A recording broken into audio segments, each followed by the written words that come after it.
My husband and I were each other's first love. When I was 17, I became pregnant, and shortly after, we got married. Our life became challenging. While our friends were enjoying carefree lives, we were suddenly burdened with the responsibilities of parenthood. We were not prepared for this.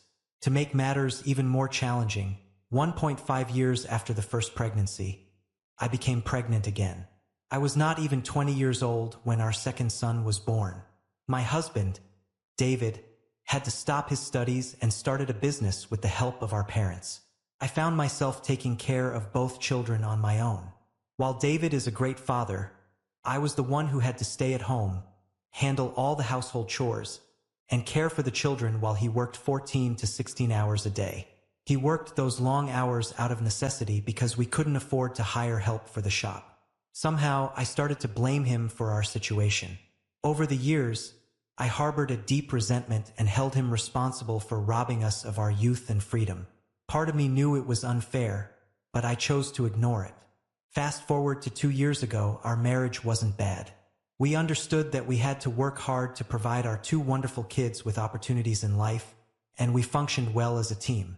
David is a loving person, and he, along with our 2 sons, treated me like the queen of the house. I felt loved and happy. However, I couldn't shake the feeling that I had missed out on my youth due to getting pregnant at a young age, and I still unfairly blamed David for it. I used to go to the gym 3 to 4 times a week, and during that time I became friends with the capoeira instructor, Marco. Before I knew it, we were having an affair. I understood that what I was doing was wrong, but I somehow rationalized it because I didn't have any emotional attachment to Marco. It was purely physical, and in my mind, it was a small compensation for all the experiences I felt I had missed out on in my youth.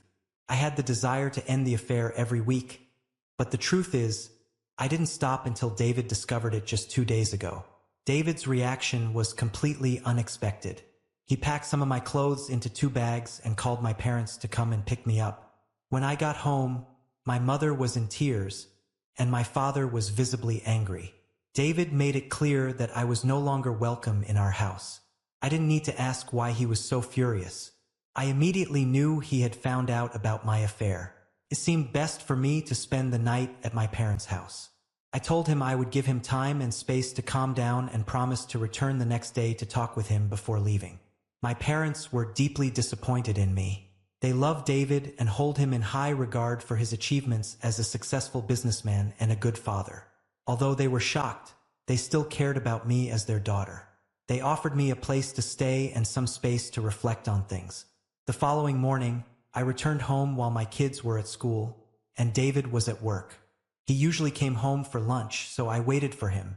When he arrived, he looked like a broken man, and it was the first time I truly realized the gravity of what I had done and the devastating consequences for the people I love. I tried to convey how deeply sorry I am to him, emphasizing that my love for him never wavered. I explained that my affair wasn't a reflection of him, but rather a manifestation of my own personal issues. I expressed my desire to seek individual counseling, IC, and marital counseling, MC. He sat silently, listening to everything I had to say for about an hour. At that point, he calmly informed me that he had no interest in attending MC or IC or making any effort to salvage our marriage. He explained that after all we had both sacrificed and all he had done for me, if I could still betray him in this manner, he wanted nothing to do with me anymore. He asked me to move out of our house and go to my parents' house. I pleaded with him for a second chance, emphasizing the importance of our kids having both parents in their lives. However, he became furious, shouting at me and questioning whether I had considered our children's well-being while engaging in the affair and saying other hurtful things. I told him I would return later when he had calmed down to talk and see my children, and then I left. For hours later, when I came back, I learned that David had already informed our sons about my affair the previous day. They were deeply upset and showed no affection towards me. They were clearly siding with their father. I told David that he shouldn't have involved our children, but he retorted that I shouldn't have engaged with Marco if I couldn't handle the consequences. He argued that our sons, at their age, could make choices about where they wanted to stay, which made me realize the gravity of what I had done and the potential consequences. David called my father again, and he came to pick me up. I wanted to stay, but neither David nor my children wanted me there. Now I find myself at my parents' home, feeling incredibly alone and empty without the three most important men in my life. I've risked everything I hold dear for something that meant nothing to me. I've caused pain to my husband, my life partner, and my two kids, and I still don't fully understand why I did it. It's as if I was on a self-destructive mission that could cost me everything. What should be my next course of action? How can I regain the trust and love of my husband and kids? What can I possibly say to someone I've hurt so deeply? Will my children ever find it in their hearts to forgive me? Please offer me some hope and guidance. Update. I didn't anticipate such a strong reaction, and while I've read all your messages, I can't respond to each one individually. However, I'll address as many questions as I can. The other man, Marco, is divorced and, to the best of my knowledge, has no other relationship. I understand that some may doubt my claim that it was purely physical. I also struggle to comprehend why I risked so much for so little, but it genuinely was just about the physical aspect. I have no attraction to Marco beyond that. My sons are 15, nearly 16, and 13 years old. They are wonderful boys who have always shared a close bond with their father. At times, I felt a pang of jealousy regarding their relationship. Although they've always loved and treated me well, there has been a unique connection between the three of them that I've envied. I miss them all deeply and hope I won't lose them. Regrettably, my affair with Marco lasted for nearly 2 years. I contemplated ending it from the very beginning, but I am ashamed to admit that I'm a weak person who enjoyed the attention and validation from someone like Marco. He made me feel desirable in a way I hadn't felt for a long time. I recognize that there's something deeply wrong with me, as only a broken person would jeopardize what I have for validation and pleasure. I'm uncertain how my husband discovered my affair. I suspect he had an inkling without concrete evidence for a while because he confided in my father, but I don't have any additional information. Our communication has been limited to me expressing my profound remorse and his hurtful words, including calling me hurtful names and asking me to leave the house. Please note that I don't blame him for his anger and name-calling. I understand that's how he perceives me right now. I realize that rebuilding my relationship with David will be an arduous task, but I'm holding on to hope. We've already weathered some tough moments in our lives, emerging stronger each time. I don't take him for granted, and I'm genuinely afraid that he may no longer want me, yet I cling to hope because he means the world to me along with my sons. Taking your advice into account, I've scheduled an individual counseling session for tomorrow to gain a better understanding of myself. I also acknowledge that I may come across as controlling, possibly stemming from a lifetime of needing to manage everything. I've always been the caregiver, tending to the sick and stepping in when David had to travel for business. I've been accustomed to taking control and handling family matters, which might explain my tendency to plan ahead and engage in damage control when emotions run high. I've discussed the situation with my parents, and they believe I should give David and the children some space to process what I've done, so I've decided to do just that. I plan to reach out to David on Saturday, offering a time to talk and present him with my timeline and a letter. I have another question for all of you. If David inquires about the specifics, wondering if there are actions I've taken that would make my affair even worse, should I keep those details to myself or share them? I fear that certain details might become the final straw preventing any chance of reconciliation. Update. I'm receiving conflicting advice here and I'm unsure about how to proceed. Some of you advise against telling David that my affair was primarily about sex, while others suggest complete honesty. The truth, though, is that my affair did revolve around sex. My experience had been limited to David until I started the affair. While David is loving and considerate, and I enjoy having intimacy with him, he can't compare to Marco when it comes to sexual satisfaction. I never experienced an orgasm through penetration until I met Marco. Marco had greater stamina and was much more adventurous and daring than David had ever been. I'm not sure how sharing all of this with David would make him happier or help him cope with my affair. Society teaches us that complete honesty isn't always the best policy. For instance, people don't tell a mother that her child is ugly, even if it's the truth. There are situations where a lie can spare someone's feelings. I had my first individual counseling session today, and my counselor also advises against divulging everything to David. He suggests being honest about the actions and places I've been with Marco, but not sharing details that might further emasculate David and damage his self-esteem, like sexual comparisons between him and Marco. I tend to think that following my common sense and the counselor's advice is the way to proceed. I visited a friend who is also a lawyer, and she advised me to return home immediately, as not doing so could be viewed as abandonment of my children and household duties, potentially harming me in a divorce process. I intend to go back home on Saturday, but I want to give David and the children some time to process everything that's happening. I remain deeply confused and genuinely sorry for the mess I've created. I understand why people might doubt me when I say I never loved Marco, but it's the truth. The only man I've ever loved is David. Marco was more like a sexual awakening for me, making me realize I had been sexually dissatisfied for a long time. I don't believe it's David's fault. I didn't even know what I truly wanted until Marco showed me. David called me while I was writing this, saying we needed to talk. I would have preferred if he had taken more time to cool down, but I'll follow his pace and do everything in my power to help him. Another exciting story. I'm seeking insights from other men who may have experienced something similar. My wife and I are both in our late 40s. We initially met in college and dated for 3 years before tying the knot in 1996. We have a 25-year-old son and a 9-year-old daughter. Yes, you read that correctly. There's a 16-year age difference between our 2 children. I'll delve into this topic more in a later part of this post. Shortly after our wedding, I accepted a job in another city across the state, and we relocated a year later. My wife, Lisa, gave birth to our son, and right after that, we bought the house we currently reside in. It's located in a fantastic neighborhood, and we have formed many close friendships here. I couldn't think of a better place to raise a family. My wife holds a degree in education but never seriously pursued a career. Instead, she opted to be a stay-at-home mom, occasionally working a few days each month as a substitute teacher. Now that our daughter is in school, my wife has been able to increase her workdays slightly. In general, we have a harmonious relationship, and our marriage had been strong and happy until recently. A little over a month ago, I was going through some old electronic devices we had stored in the closet of our spare bedroom.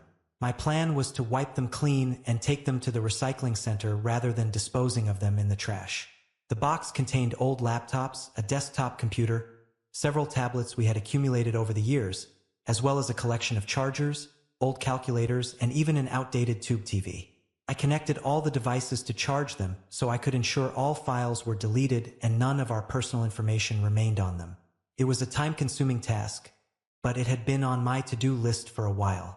Everything went smoothly until I reached the tablet my wife had used before I bought her the new iPad she uses now.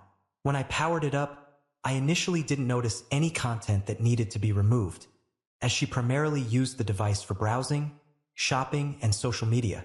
I was just about to perform a reset when I stumbled upon an app that I didn't know she had been using. I decided to open the app, and to my surprise, I discovered hundreds of messages between my wife and another user that dated back nearly a decade. After reading through the messages, it became evident that my wife had been communicating with a former neighbor who lived 2 houses down from us, and they had been engaged in an affair. Their messages indicated that the affair had started in early May and ended just before Labor Day of that year. They used the app to arrange meetings at either his house or ours. It's quite shocking. During that time, this man worked as a window and door salesman, and I had purchased new windows and a door from him for our 3-season room.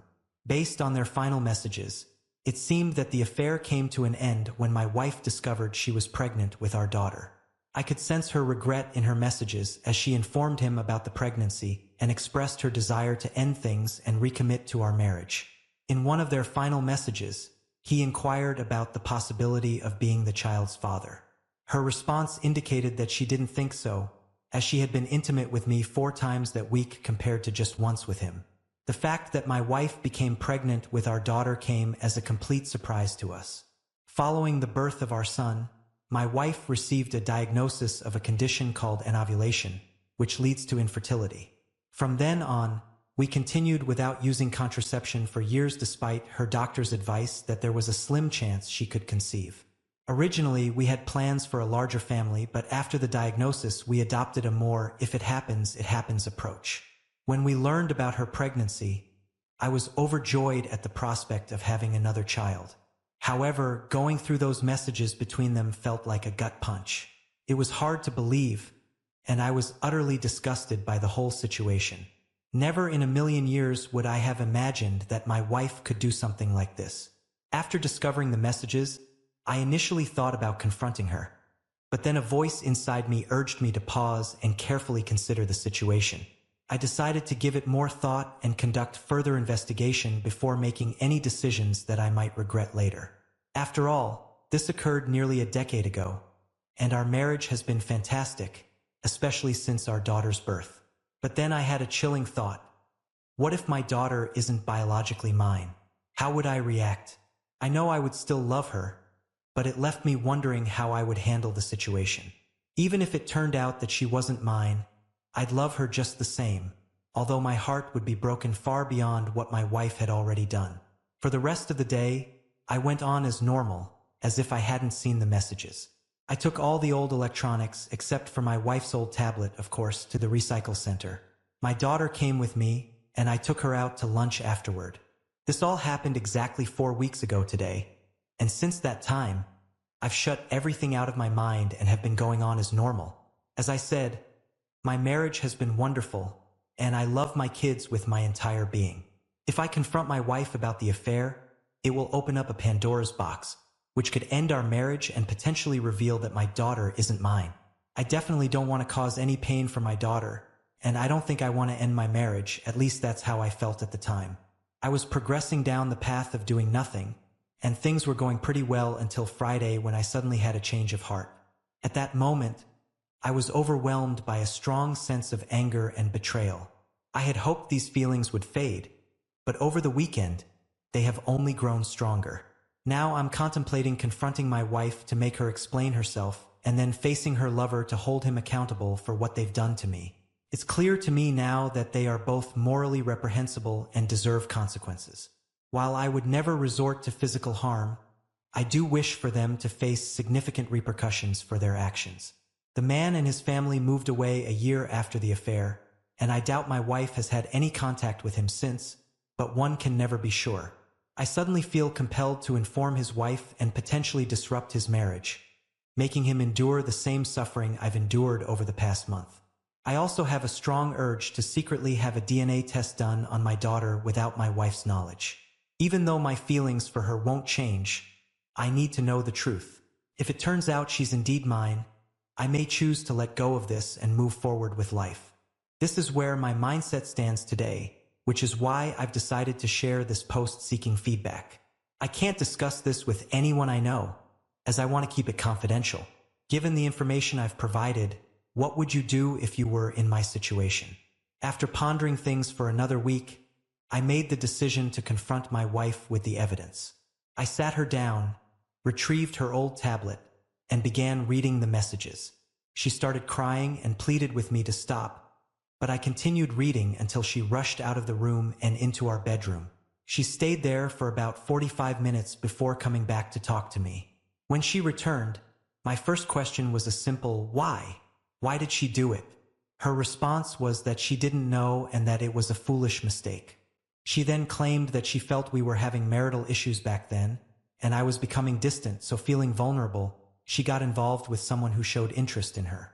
I challenged her on this, as we never had any marital problems and I was never distant. I told her she needed to provide a better explanation, but she couldn't come up with one. She described it as one terrible mistake in the midst of 27 great years, urging me to forget about it since I had nothing to worry about. I told her that while she might forget, I never will. I asked her about the duration of the affair, and she said it lasted about 6 months. She insisted that they were only physically together 6 or 7 times, as if that should make a difference. I responded with incredulity, saying, "Only 6 or 7 times? You only had sex with another man 6 or 7 times? Wow." She began pleading with me, dropping to the floor and crying by my feet.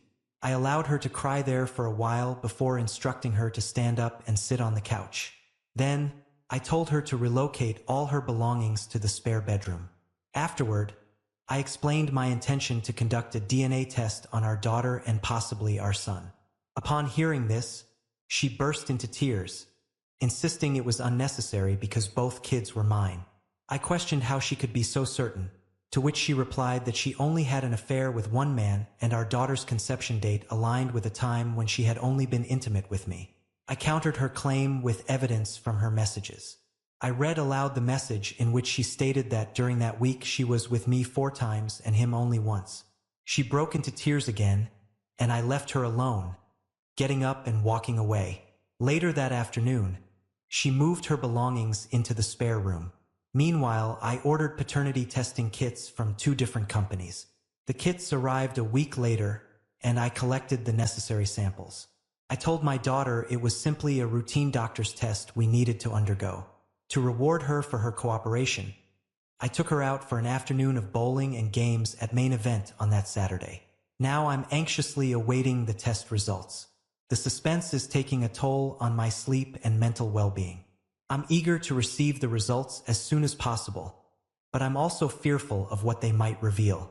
Once I have the results, I'll return with another update. Final update 89 days later. I apologize for the delay in providing an update, but things have been quite chaotic on my end. Let me start with the best news. My daughter is indeed my biological child. Both of the home DNA tests confirmed with over 99% certainty that I am her father. This was my foremost concern throughout this entire ordeal, and I can't express how relieved I am. The results arrived a little over a week after I sent in the samples. However, I haven't disclosed this information to my wife or anyone else yet. My wife hasn't brought up the topic again, and neither have I. I suspect she's still anxious about the possibility that I may not be the father, and I'm fine with that. If she ever inquires, I'll share the truth, but I have no immediate plans to do so. Regarding my marriage, we are legally separated but still residing at the same address, in a way. Our property includes a separate garage building with an attached efficiency apartment. I'm currently living there and will continue to do so until I eventually proceed with the divorce. Initially, we had intended to rent out the space but later decided to keep it as guest quarters for visiting family and friends. We also allowed our son to live there from his junior year in high school until he graduated from college. It served as a valuable opportunity for him to adapt to independent living. The apartment is quite spacious, measuring just over 420 square feet, equipped with a full bathroom, an efficiency kitchen, and a generous living area. After my son moved out, I utilized the space as my personal retreat when it wasn't occupied by guests. It even has its own distinct address, which I had to reestablish with the post office. Quite a task in itself. The reason I haven't proceeded with the divorce yet is that I don't want to be separated from my daughter, not even for a day. According to my attorney, despite our state's laws favoring the betrayed spouse, the most favorable custody outcome I could have obtained was just 50%, and that wasn't what I wanted.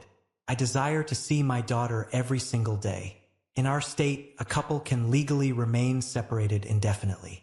My attorney did advise caution about living in the same house, but given that the structure is separate from the main residence and has its own address, there shouldn't be any issues. While my wife isn't thrilled about the legal separation, she's relieved we haven't gone through with a divorce and clings to the hope of reconciliation. That's not in the cards, but I allow her to believe there's a possibility to maintain a positive environment for my daughter. Currently, we're on very amicable terms, and I feel empowered because I hold all the cards. Following my attorney's counsel, we've equitably divided all our assets except for the house, which will be addressed when we do eventually divorce. Furthermore, since the separation date, I've required my wife to contribute half of the household expenses. We've set up a new joint account for this purpose, and each month she must deposit $929 into the account, covering half of the bills, taxes, and homeowner's insurance. She's also responsible for her own car insurance now, as well as purchasing all her own groceries and medications. My wife has been making continuous efforts to persuade me to give our marriage another chance. She's aware that the divorce paperwork is prepared and waiting at my attorney's office, ready to be filed at any moment. Despite this, She's been careful not to do anything that might upset me, and surprisingly, I find our current arrangement somewhat agreeable. Before our separation, I insisted that she provide me with a detailed timeline of her affair and also disclose the situation to our families, including our son. It was a challenging process for her, and it has been a humbling experience. Together, we sat down and explained the situation to our daughter, who handled it with maturity. She knows that both of us love her and that everything will be okay no matter what. As for the other man involved, I confronted him. I managed to find out where his wife worked and called her at her office. When she answered, I introduced myself, and she remembered me from the neighborhood. We exchanged some pleasantries before I mentioned that I needed to discuss something I had recently discovered about my wife and her husband. There was a moment of silence, and she said, "Okay." I believe she understood the nature of the conversation based on my tone and choice of words. She asked if I could share the information right away, but I suggested it would be better for her to call me after work. She agreed and mentioned she would leave early to ensure we had enough time to talk. About half an hour later, she called me from her car, and I proceeded to provide her with all the details. Later that evening, I sent her copies of their messages and a copy of the confession letter my wife had written to me, which included the timeline of her actions. She was not visibly emotional, but rather filled with anger. They share 3 children aged 19, 17, and 16. She confided in me that her love for him had faded many years ago. She had initially planned to leave him next year after their youngest child graduated from high school, but the evidence of the affair has prompted her to take action sooner. She expressed her gratitude for informing her, and we decided to stay in contact. Interestingly, this man had the audacity to call me on my cell phone a couple of days later. He must have obtained my number from a neighbor or found it online somehow. When I answered the call, assuming it was his wife due to the matching area code, I was taken aback when he revealed his identity. He began with a lengthy apology that I allowed him to deliver uninterrupted. At the conclusion of his apology, he expressed a desire to have resolved the situation amicably without causing harm to our families. His words irritated me, and I retorted, "Go to hell," before promptly hanging up. I subsequently blocked his number, and there has been no further communication. When I spoke to his wife again, she informed me that she had already ejected him from their home and initiated divorce proceedings. She explained that she had recently cared for him during a period of serious health issues, and while she initially felt some guilt about leaving him at this stage of his life, the thought of his infidelity quickly dispelled any remorse. She acknowledged that he might struggle on his own, as he has a tendency to drink, lacks cooking skills, and is generally unable to care for himself. However, she emphasized that at this point, she no longer cares about his well-being. She confided in me, sharing her suspicion that he had been unfaithful with other women throughout the years. Although she lacked concrete evidence, she emphasized that now, as he's grown old, ill, and overweight, no one desires his unpleasant company, including herself. I admire her strong-willed attitude, but I wouldn't want to find myself on her wrong side. While I might have felt a twinge of sympathy for the man if he hadn't been such a habitual cheater, in this case, I don't. That's where this chapter of the story concludes, at least for now.